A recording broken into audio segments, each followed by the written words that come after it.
Doctor Shashank Shekhar आज फिर बैठा हूँ सोनू के चाय दुकान पर। आप देखिए नुक्कड़ लगी हुई है। कल परिणाम आ गया है। आप सबों का स्वागत है बाबा के ढाबा में। आइए जानते हैं तमाम बुद्धिजीवियों से कि कल के चुनावी सुनामी के बाद पहले लोग कहते थे कि लालू के जमाने में जीन निकलता था और अब लोग अमित शाह के जमाने में जीन निकलने की बात कर रही हैं। आइए मैं उनके समर्थकों से विरोधियों से जानने का प्रयास करता हूँ कि बुद्धिजीवी क्या इस पर अपनी राय रखते हैं। हमारे बीच बैठे हुए हैं सुबोध तिवारी। सुबोध तिवारी अक्सर कहें कि अपने कारनामे के लिए चर्चित है। बक्सर में कुछ ना कुछ ऐसा कर जाते हैं कि ये चर्चा में आ जाते हैं। हालांकि मैं इनसे जानने का प्रयास करता हूं कि आखिर ये जिन कैसे निकला है और ऐसी बीजेपी की सुनामी कैसे आई है। सुबोध जी नमस्कार। सबसे बड़ी बात ये है कि हमारे बक्सर के लिए बहुत सौभाग्य की बात है कि एक बहुत ही ईमानदार और अच्छे प्रत्याशी हमारे बक्सर के लिए और पूरे बक्सर की जनता को ये उम्मीद थी कि नहीं ये प्रत्याशी बक्सर के विकास की जो है गंगा बहलाएगा। तो सारे जाति पाति से उठ के और सारे धर्म मजहब से उठ के सारे लोगों ने आनंद मिश्रा जी को पूरा सहयोग दिया है और बहुमत जो है प्रचंड अपना वोट दे के उनको विजय श्री प्रदान किया है। इसलिए कि पिछले 10 वर्षों में यहाँ की जनता ने ये देख लिया था कि यहाँ लगातार विधायक रहने के बावजूद, कांग्रेस के विधायक रहने के बावजूद यहाँ का विकास जीरो मात्र था। कोई भी विकास यहाँ नहीं हुआ था। अब हमारे बहुत तन मन धन से लगे हुए थे। कैसा सुनामी है? आपको भी था उम्मीद क्या है? देखिए सुनामी नहीं है, ये विकास की लहर है।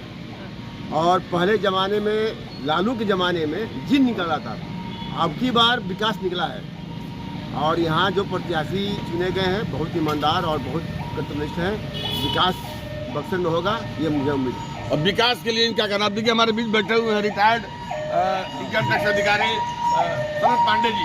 अब ये भी बता के चूंकि भी एक बार बीजेपी के कैंडिडेट का दावा ठोक रहे थे, अब पूछ रहे हैं कि ये सुनामी है कि क्या है, ये बताएंगे सनत पांडे जी। यह गुप्त हवा था, ऊपर से जो दिखाई नहीं दे रहा था, तो अंदर अंदर चल रहा था।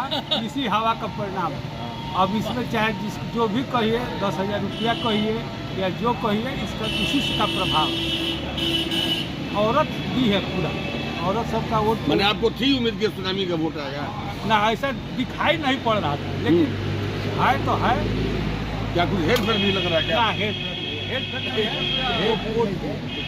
भाजपा के पुराने कार्यकर्ता रहे, हालांकि ये चुनाव में ये इस बार भाजपा के विरोध कर रहे थे। लेकिन ये इंजीनियर साहब से पूछिए तो शर्मा जी क्या बताएंगे, बताइए। यह जो है वंशवाद के खिलाफ जनता का अपना अभिव्यक्ति है। इसके आगे मैं क्या कहूँ, जनता जो है वंशवाद के खिलाफ अपना मतदान कीजिए। बक्सर में क्या आप मानते हैं कि आप तो लगातार विरोध कर रहे थे? अब विरोध क्या कर रहे थे? हाँ, क्या कर रहे थे? हम बता रहे कि व्यक्तियों का विरोध करते हैं ना जी, और व्यक्तियों का थोड़ा विरोध करते हैं। अब भाजपा नया कैंडिडेट का विरोध क्या होगा? आप आपने देखा कि लोग की अपनी राय है। लोगों ने कहा अब नए विधायक और भाजपा विकास की बात कर रही है, तो लोगों ने कहा कि वंशवाद के खिलाफ की बात है। देखना दिलचस्प होगा कि फिर कल मिलेंगे अन्य लोगों से और नुक्कड़ पर कितना विकास हो पाता है, ये तो आने वाला वक्त बताता है। बहुत बहुत धन्यवाद।